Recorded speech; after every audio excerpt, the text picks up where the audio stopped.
Comenzaremos con este tema muy interesante, la filosofía china. Es la suma de las escuelas filosóficas creadas en China.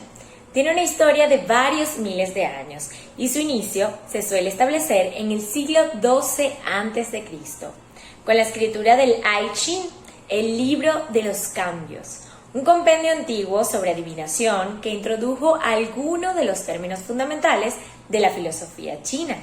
Sin embargo, la tradición oral se remonta a épocas neolíticas. La historia de la filosofía china se puede dividir en 4 periodos. El primero vio venir las primeras doctrinas de la dinastía Shang acerca de lo cíclico. Estaban basadas en el concepto de lo cíclico. Esta noción proviene de lo que podían ver a su alrededor, el día y la noche. Las estaciones, las fases de la luna, reflejan el orden de la naturaleza. Se pensaba que el sino podía ser manipulado por las grandes deidades, así como el I Ching, el libro de los cambios. El segundo periodo es el de la filosofía china clásica, conocido por la variedad y cantidad de escuelas que se formaron.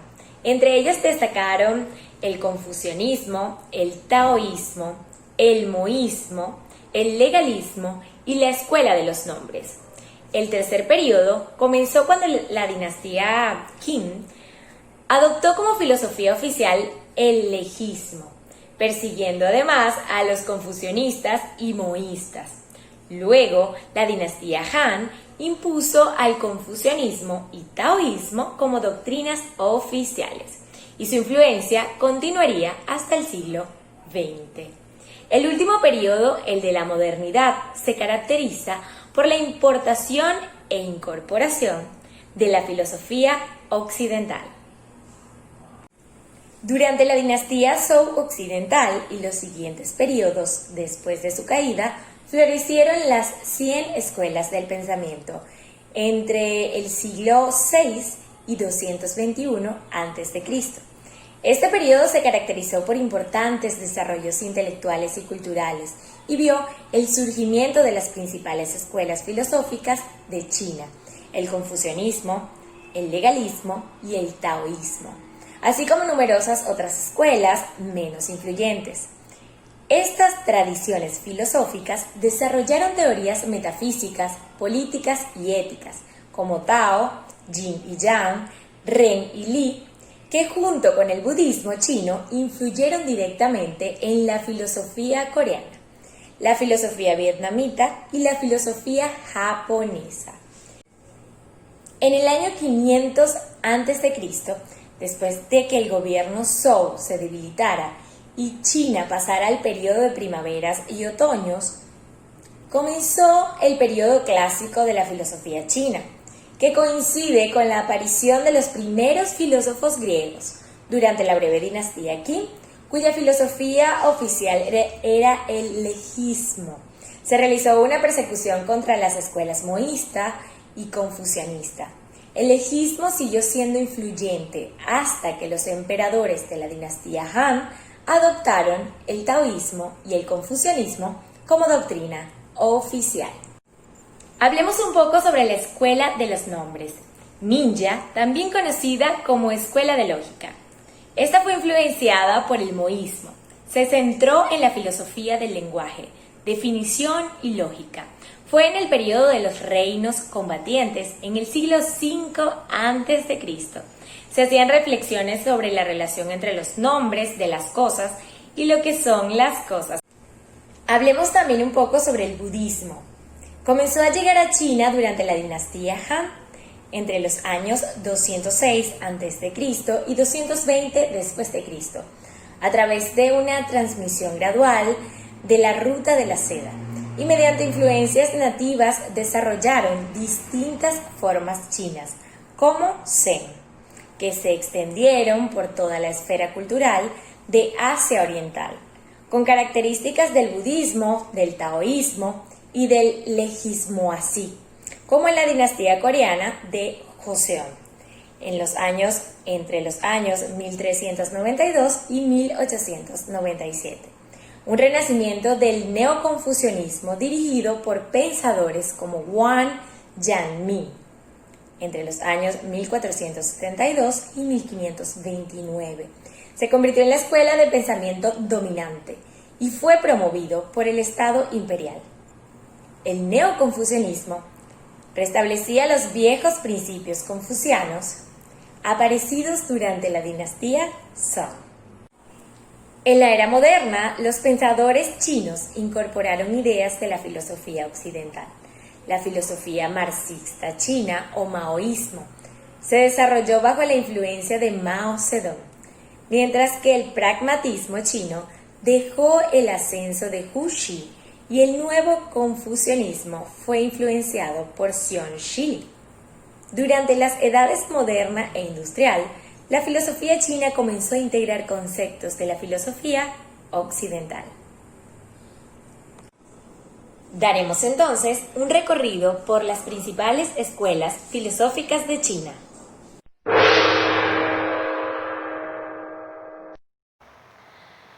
El confucianismo, también conocido como ruismo y a veces también llamado como confucianismo, es un sistema filósofo con aplicaciones y rituales morales y religiosos, predicados por los discípulos y seguidores de Confucio luego de su muerte, y se centra en los valores humanos como la armonía familiar y social y la piedad filial.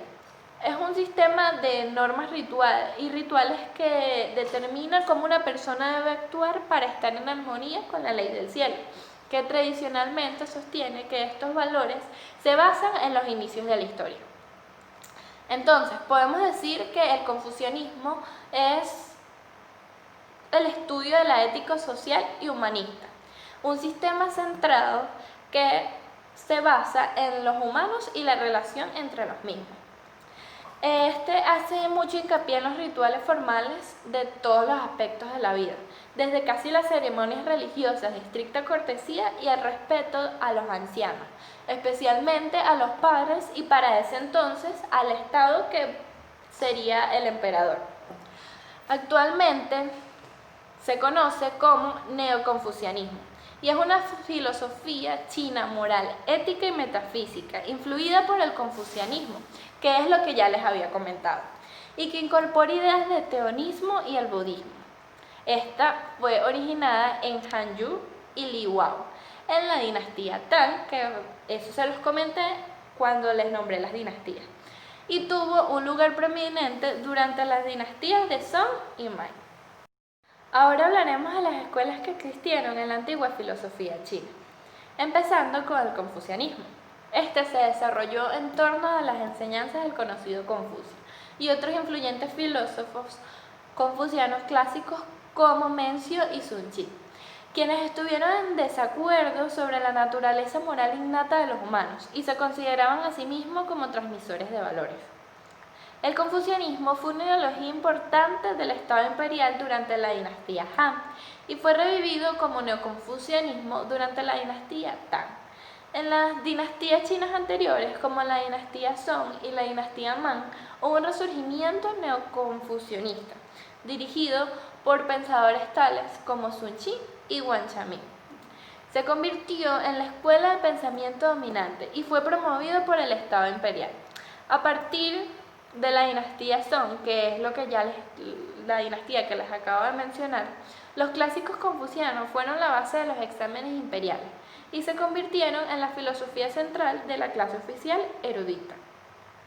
Además, es importante destacar que el confucianismo sufrió cambios durante el siglo XX, pero recientemente ha experimentado un resurgimiento que se denomina Nuevo Confucianismo, del cual les hablaré más adelante.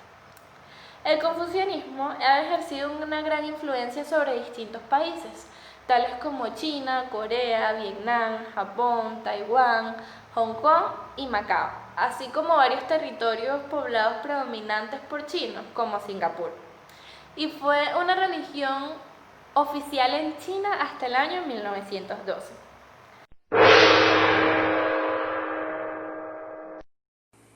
Dando continuación con la exposición, tocaremos un tema de importante relevancia, que es el taoísmo.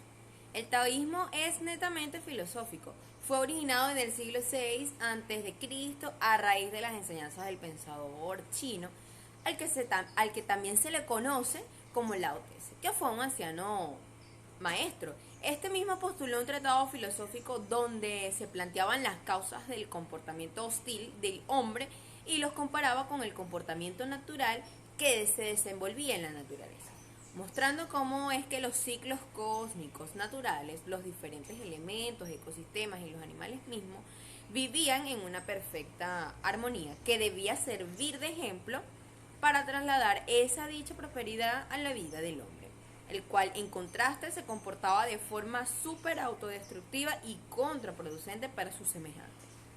En su Tao Te Ching Lao Tse señala que la codicia y la ambición son las causas por las cuales los hombres han estratificado su sociedad, poniendo a un poder nobiliario como máxima autoridad, la cual justifica su soberanía con leyes totalmente intolerantes, tributaciones desmesuradas, lealtad absoluta a una ética patriótica y, por supuesto, sumisión incuestionable al poder religioso que aseguraba el derecho divino de gobernar para la familia real, los cuales llegan a involucrarse muchísimo en guerras totalmente sangrientas, en pos de dominar las tierras y riquezas de los reinos vecinos.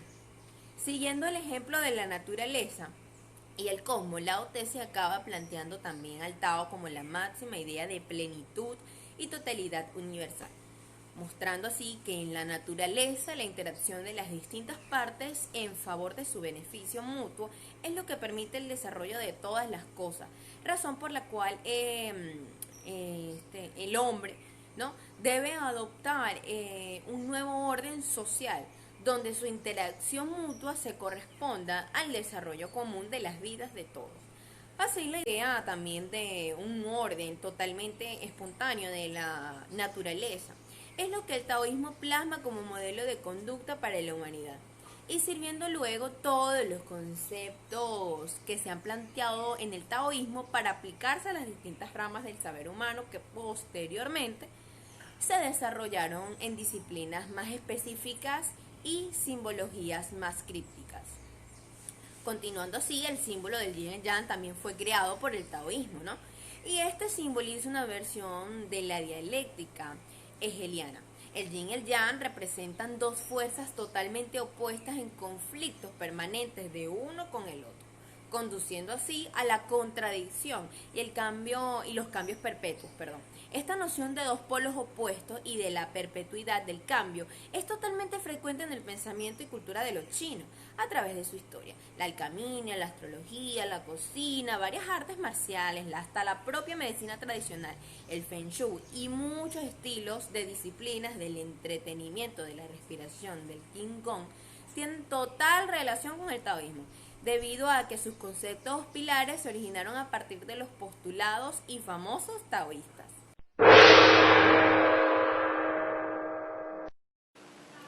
El legalismo fue una filosofía política de leyes y de burocracia para poder buscar un orden social y una estabilidad. Esta tenía una teoría principalmente en el interés de los terratenientes, también en lo materialista. Se decía que el hombre siempre vence al cielo. Además, una de sus leyes máximas era: cuando las épocas cambian, las personas cambian, o las maneras cambian. Una figura clave para el legalismo fue Shen Buhai, entre el 400 hasta el 337 a.C. Luego vino su sucesor Shen Hanfei, el cual fue quien sintetizó y creó o realizó los textos legalistas, el cual fueron muy influyentes para organizar la burocracia, y también esto influyó mucho en el moísmo. El moísmo, también llamada Escuela Mo, fue creada por Mochi y sus estudiantes en la era de los reinos combatientes, o sea, para el siglo V. El libro principal fue el libro Mochi, el cual tuvo mucha influencia sobre el taoísmo y sobre el confucianismo en cuanto a su ética, aunque el moísmo y el confucianismo siempre fueron rivales, debido a que el moísmo criticó el confucianismo por su pensamiento y sobre que las personas alfabetas, o sea, los letristas, eran los únicos que podían gobernar sobre los analfabetas, o sea, sobre los no letristas. Además, se creía que la educación académica era la única que podía impartir el conocimiento. El moísmo también criticó el legalismo por su sumisión hacia el imperio. El moísmo se denomina amor inclusivo, es un amor universal pacífico. Según Moshi, las personas deberían preocuparse por igual sobre las demás cosas, independientemente de su relación con ellas. Además de que el gobierno no debería basarse por su relación sanguínea, sino por la meritocracia, o sea, por el talento que tienen las personas para gobernar. Además, criticó los rituales confucianistas. El budismo es una filosofía práctica, una religión y indiscutiblemente una psicología basada en las enseñanzas de Buda Gautama, que vivió en la India probablemente a mediados del siglo VI, principios del siglo V a.C. Cuando se usa en sentido genérico, Buda es aquel que descubre la verdadera naturaleza de la realidad después de años de cultivo del espíritu, cuando estudió las diferentes prácticas religiosas y de meditación. Para Buda, cualquier persona puede seguir su ejemplo, claro, al aclararse con el estudio de sus palabras que serían dharma, y ponerlas en práctica, lo que conduce a una vida virtuosa, moral y a la purificación de nuestra mente. Buda no es ni un dios, ni un mesías, ni un profeta. Y el budismo no postula sobre un creador, por lo cual muchas personas lo denominan como una filosofía. Buda es un antiguo título en los antiguos idiomas de Pali y sánscrito, cuyo significado es el que ha despertado o el renacido. En el budismo, el término no solo se usa para referirse al personaje histórico, sino también para referirse a cualquier otra persona que haya igualmente realizado lo que se considera como el descubrimiento personal que este Buda hizo. El único propósito de estas enseñanzas es la erradicación definitiva de todo sentimiento de insatisfacción o frustración. Según el budismo, la causa de la insatisfacción o el anhelo ansioso o el aferramiento, que a su vez son el producto último de ilusión e ignorancia, entendidas como la percepción errónea de la auténtica naturaleza de la existencia. Por ello es el cese definitivo de esta situación, ya que se denomina el despertar. Para guiar el esfuerzo necesario para alcanzar ese nuevo estado, el budismo desarrolla y prescribe prácticas de entrenamiento mental y emocional, la disciplina ética y el estudio. El budismo es la cuarta religión organizada del mundo por su mayor número de seguidores. La mayoría de ellos está en Asia, con unos 380 millones, o unos 700 millones si se incluyera a la heterogénea religión tradicional china. Todas las tendencias del budismo actual se pueden clasificar en dos grandes grupos: el budismo del sur y el budismo del este. La práctica del budismo lleva a las personas a alcanzar la mayor felicidad en su vida e incluso en la vida después de la muerte. Además, esto también promueve un código de conducta en la vida, que es lo que llaman los 5 preceptos, que llevan a que eviten a robar, matar, hacer capricho, mentir y beber alcohol. Las enseñanzas budistas introducen la forma y los conceptos de renacimiento, meditación, desarrollo intelectual y las comparaciones, por lo que lleva a un entendimiento de uno mismo en vez de creer en las cosas ciegamente. Ahora, para mí el objetivo del budismo es que cada persona pueda desarrollar al máximo su propia vida y la vida de los demás. Gracias a todas estas enseñanzas budistas se propagó por toda Asia, dejando en distintos lugares numerosas escuelas del budismo para aquellas personas que lo quieran practicar.